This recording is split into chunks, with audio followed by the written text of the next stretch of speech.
It's lit now. Shout out EmEz and tune in to the sit down. Check. EmEz. What's up, Brody? Thank you for coming. This is the sit down. Ladies and gentlemen, it's the sit down. Welcome. It's your guy EmEz. They call me the all-rater, and please believe ain't none greater. The NME is here with me. What's going on? How's everything, sir? I'm good. Thank you for having me. What brings you to the sit down this afternoon?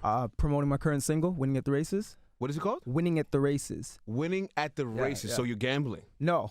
So explain that to me. So it's basically a confident, brash type of record or whatnot. So when I worked with the artist who's featured on it, King Rye the First. Okay. So he's from Denver. And where are you from? Toronto.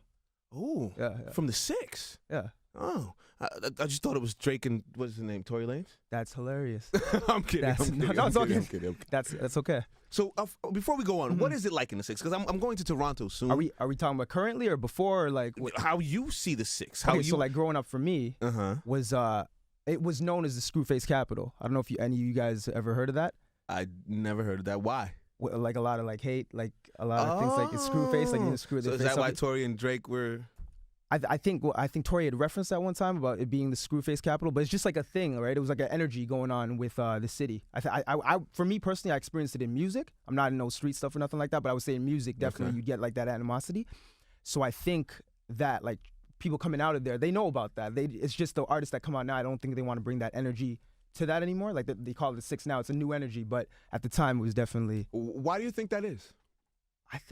I don't know, man. That happens in a lot of places. I can't really tell you where or how it stemmed from. I just know that I think locally in Toronto, because not maybe a lot of artists like made it in a big way, like how Drake made it in like the States, like you guys recognize him. I don't think we see that a lot. So when somebody does get a little bit of like local fame or whatnot, it's maybe they don't want to give it up, and then it could be jealousy, like across the board type of thing. Okay, so for somebody that's not in tune with the music scene in Toronto, give me the top 3 or 5 artists that are really doing it out there right now that we should know about. That don't include Drake, Tory Lanez, and Cardinal, right? Cardinal's from out there. Yeah. So I'm gonna say myself first because I'm always As you should. Yeah, I'm glad you said that because Okay. some people like you'd say that and people would be like, "Why is he being cocky?" But you should say. So I'm gonna say myself. I'd say if we're into top 3, myself, I like a guy named Dre Bars. He's a street rapper. I like it because I don't do that type of rap, so I could appreciate it. You know what I mean? Like I don't feel like I'm competing with that. So like I like his stories and what he brings and whatnot. And one, he's been around for a while. JDR is really good. You know, lyrically. You might have heard JDR. No. No? Okay, so he's from Mississauga, but he's like reps Toronto a lot. So like those are my 2 favorite, I would say. When I read your bio, it said you lost your father at 6. Yeah, but it was a day before I turned 7 because my birthday's on Christmas. So like we found out Christmas Eve. Oh. Yeah, so we found out. I remember. Thing is, like he got cancer, so it was kind of dragged on a little bit, like in terms of like his illness or whatnot. So when he got cancer, it was he couldn't really move around a lot. Like he was staying like on the couch a lot or whatnot. Were you close to your father? See, you're still getting to know your parents around that time. So like I was close to him, but you're still getting to know your kid, right? So for me, I was we were close, but again, still getting to know him. You know, I'm really close with my mom. Obviously, she raised me, but with that, so it was one of those things where when it happened, I knew what was going on, even if I couldn't verbalize it at the time. I knew what was going on, and then when it happened, I was like, okay, well, you know, that stuff's kind of like normal to me. So like growing up, Dying? well, no, not in terms of dying. You have to understand, at 6 years old, right? I seen that. I know people that maybe had a sibling or a parent die later and they couldn't handle it. To me, I'm looking at it and I'm like, it would happen to me so early. Not that I'm like not compassionate for those people, but for me, it happened so early, so it's a normal thing to me. Me and you are polar opposites. Yeah. I'm a person. I'm in my 30s. Okay. Me too. Maybe 2 people have died in my lifetime. Really? And both of them. One was my grandma. Okay. It hurt me a lot because you know that's my grandma. The second one was an aunt that I was close to, but you know, and it still hurt me. Yeah. But I know as a grown man, in my later years, it's just gonna be a domino effect. Like it's aunties, uncles, mom. Like I know it's coming, and there's no way to prepare myself for that. So it's weird for me when I think about things of that nature. I'll tell you something. I knew a kid that I seen this kid. He didn't live next door to me. Lived in my neighborhood. I seen him a day before he got murdered. Legit, I seen him, and then a friend of mine was like, "Yo, Justice." He's like, "Justice like got stabbed." I'm like, I saw him like he was getting pizza. He's like, "Yo, I'm gonna go get some lunch." So he got stabbed the next day, and I was like, you know what I mean? Like it was unfortunate. Don't get me wrong, but you gotta understand. Like I lost my dad at 6. The next year, my dad's friend, like a beam hit him, like construction beam, fell on him, like legit. Hold the fuck Yeah, so like up. you have to understand, like it's. Because I like to paint a picture. Yeah. You're talking about one of those big ass beams. Yeah, for real. Literally fell on him. Yeah. Okay, I'm not trying to be funny. No. How did he dodge that? How did he not dodge it? If it's coming, I don't like. He didn't listen, see it coming. Like he probably didn't see it coming. That's fucking. And you gotta understand, this is a guy that like when my dad passed away, he was around. Like he was helping my grandmother out and stuff. So that happened, and then my grandmother years later, and then so like even my cousin had come up to me who passed away as well. My cousin had come up to me. He was like, "Hey man," he's like, "Yo, you okay?" And even around maybe 8 years old or so. No, not 8. Maybe 15 or 16 when my grandmother passed away. He's like, "You okay?" And I'm like, "Yeah, man." Like it's not. You gotta understand. You become numb to it after a while. Yeah, like it's one of those things. I had a friend who his friend passed away from cancer, and he looked broken. And he was like, "Yo, you had somebody die before?" And I'm like, "Yeah, my dad, man." And he's like, "Did you cry?" And I'm like, "No." I'm like, "I seen like it happen, right?" So for me, God bless you, bro. yeah, it's one of those things. But it's not trying to be hard or nothing like that. It's just you're accustomed to it. Yeah. You know what I mean? So like you might react to it, and you might come off as insensitive or something. But I'm not trying to be insensitive. It's just I seen it. Yeah. So it's one of those things. Yeah. Wow, it's a sit down, your guy EmEz.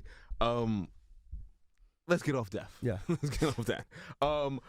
What songs are you working on, and how do you put your songs together now that people are recognize you from Toronto and all that other stuff? So for me personally, I got a producer, John Bonus. He produced the "Winning at the Races" single. I've been working with him since 2015. How do you pick your producers? I came across him through a singer. Because the singer Adam Duncan, he's on a record I have called Bad AF. So what's the album called or the EP? The last EP I had was called Number One with a Bullet. Why? So, like you're number one, right? People might like take that and think it's like street stuff. It's not. I was just about to say no, like there's a movie called that. It's like that also means like you hit the charts, you're number one. Like they say that I don't know. I've heard that in the music industry, like number one with a bullet. So for me, it was like okay, I feel like I'm the best, and that's like putting that title towards that. These Toronto kids think they're the best, man. No, but the thing is, Drake to Tory Lanez and now everybody from Toronto think they're the best. No, but you Americans better stop playing. No, but the thing is, I think that's a mentality across the board for all rappers. I feel like nah, you don't think so? Nah, you don't think all? Listen, I've interviewed a lot of people, a lot of rappers. Yeah, they may say they're the best, but not too many of them believe that. I don't know. Well, yeah, I can't argue with you. Like, you know what I'm saying? Like, I can't argue with you. You say it, and I know you don't believe. Not you personally. There's certain artists that sit there, but I'm the best rapper out of so and so and so and so. I'm like, I don't believe it. Yeah. There's certain artists that sit there and say it to me. I'm like, really? All right, I feel your energy and you're right. Yeah. The book is still out on you. When I go back and I listen to the music and figure it out, I'll know if what you said to me today is what I believe. I totally understand that. For me, I always look at it as to get to a point like this, even a platform like Power 105, I think you got to believe it because you have to look at it. I don't know Drake. I don't know Tory Lanez, right? Them guys aren't coming to help me. No disrespect to those guys. They're not coming to help me. So why should they? Exactly. And I feel like, and they're not responsible for helping anybody. You know what I mean? So I feel like anybody, any genre, anything you're in, you should feel like that. I watch a lot of MMA, and both guys. Who's your favorite MMA fighter? My favorite, I have a lot of fighters. Give me two. Nate Diaz, I like. Okay, I like Nate. Okay. Oh man, I would say I like Conor, but people might say because he's like popular. No. Like I would say like you lost me on that one. That's okay. That's fine. That's okay. But like again, if the two names you would have lost me was Conor and Cormier. Those are the two. You don't like Cormier? I like DC. No, John Jones. I like. Yes, John Bones John Jones. said no. John Jones is dope. I think he's really probably the greatest. Back to the music. I'm sorry. Yeah.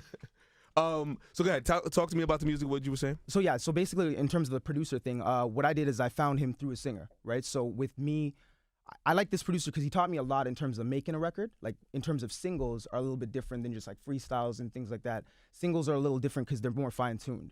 Keep that guy around you because there's a lot of people that don't know the difference between a radio record, a single, and a club record. Yeah. So if he's teaching you those type of things, he's got knowledge. Keep him around. Yeah, because so I wanted to do a record that was more hardcore or whatnot. Okay. So he was like, man, if you go to a radio station and do that, they're gonna play that one time. And then they're gonna just not play. They might play when you're there, but when you leave, they're not gonna really play that stuff, you know. So he taught me again about the singles and fine tuning it and whatnot, and what it takes to, have a again commercial single, club single, and things like that. And the single you're pushing now is what? Winning at the Races. And what do you think? Which one? For me, that was more radio friendly. Okay. Yeah. Okay. Yeah.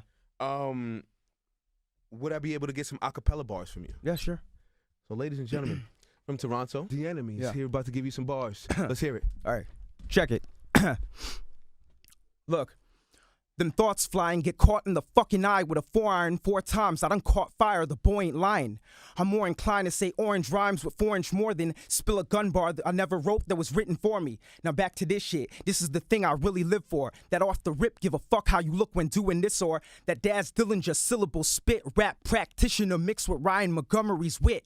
Try and bludgeon me with that tired rebuttaling bit when I'm lyrically on some dire headbutting bloodying shit. God, I'm so grimy. Fuckers know with these lines that I'm real. Murderous still, Ted Bundy goes, all you bitches get killed. Though I'm rapping with the skill, I know this craft ain't a gift, it's a fully automatic loaded gun, watch amateurs dip. And I don't feel them just shitting when I hawk. There's a difference, cause past, present, or future, I'm the illest one spitting. The enemy, goddamn. Yes. Okay. I like that energy. Thank you for having me. I like that energy. So sit down as your guy, EmEz. The enemy is in the building from Toronto. Any last words you want to tell the people? Anything they should be knowing, like the upcoming singles, whatever you're working on, whether you've got a clothing line, an alcohol, because you rappers don't just be rapping. What else? For me, I'm definitely putting rapping first, but my website, DNMEofficial.com, my Twitter, DNMEofficial, Instagram, DNMEofficial. Check me out. Look out for me. My next single is going to be called Used to Be. Again, like, you know, more commercial, but when I do bars, I do bars. For the people in the room that the cameras can't see, he did his thing right there, don't know? Appreciate it. Yeah, okay. Ladies and gentlemen, that was the sit down, and we out of here. Thank you, the enemy. Thank you. Appreciate it. Thank you for having me. It's lit now. Shout out EmEz and tune in to the sit down. Sit down. Sit down. Sit down. Check. EmEz. What's up, Brody? Thank you for coming. This is the sit down.